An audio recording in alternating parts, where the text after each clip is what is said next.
Happy New Year. Thanks for stopping by Empowered Sobriety. My name's Tim, and this is intended to be a companion to the website at 4stepsobriety.com. That's the number 4stepsobriety.com. And what I'm trying to do is share in bite-sized chunks here the tactics that I used a little over 30 years ago to get sober, especially to help those folks that are in the early going, the first week, month, year of sobriety, which tend to present different challenges than you're going to have down the line. There's other challenges down the line too, but we can deal with all of those. So that's what I'm trying to do here today. What I'd like to talk about just a little bit is designing your new life. And basically the concept here is that you had a life, if you've gotten to the point where you feel you have to stop drinking and you're reaching out for help to do that, you probably have a whole set of strategies, life strategies, dedicated to drinking. Places that you went, people that you hang out with. Are all your friends going to change now? No. But you will find out the friends that are supportive of this new endeavor and the ones who aren't. And you're going to have to make some choices along those lines to align with the folks who are appreciative of what you're doing and supportive of what you're doing. More importantly, you're going to find most likely that you have huge void of time in your schedule because you're not going to have hours in any day dedicated to drinking, and you're not going to have time, sometimes hours in the morning, recovering from hangovers. That's all life energy that was being stolen from you. Well, you're going to get all that back now.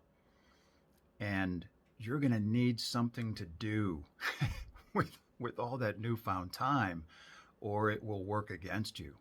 So designing your new life, look at it this way. Don't look at it like you have to change and that's a painful change to something else. Look at this as a huge opportunity to literally design a life of your choosing. You are now, from now on, not just letting life happen to you as it will. You are choosing a life of your own design. So it's a fantastic opportunity and it's very freeing. And it's your opportunity to start making a list of all the ways that you can contribute.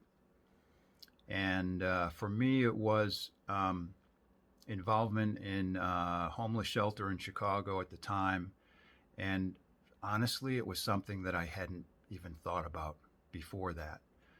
To me, homeless people that I encountered on the streets were panhandlers that were in my way as I was scurrying up the corporate ladder. Honestly, that's how I was. So in a way, when I got run over by a car and left for dead in a drunken stupor, that's kind of what needed to happen to me for me to get compassion. So, that's a whole other video that I'll share later. But this is your opportunity, and you have to sit down and dedicate some time to this. What you'll do with all this newfound time and energy can be profoundly rewarding, can be incredible for you. So start by making a couple of lists. One, like I said, of the ways you can contribute. For me, donating time at a shelter. I ended up being a board member at that shelter after a year or so. And it really opened my eyes into the issue of people that end up homeless.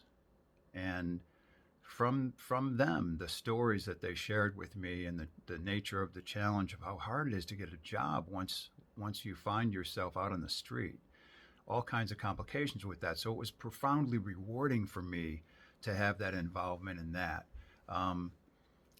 Also, make a list of and make the list crazy. Don't worry about what's realistic. An example for me is I decided that I wanted to windsurf. I had never known anybody that windsurfed. I didn't know anything about windsurfing. It was completely unrealistic for me to take up windsurfing, but I decided if I made it to my 1 year sobriety point, I was going to reward myself by by learning how to windsurf and engaging in that sport. It was a lot harder than I thought it was, but it was initially less expensive, and it led me down a path that I was in an incredible building in Chicago that had a beach attached to it by design. That's part of my reward that I moved to this building after finding it. It took me months to find it, and I ended up windsurfing for 15 years off Chicago's lakefront. It was absolutely incredible. Ended up teaching windsurfing at Northwestern University in Evanston, Illinois. The sport just was transformational for me. It was incredible. So that's the kind of thing I'm talking about. Make a list of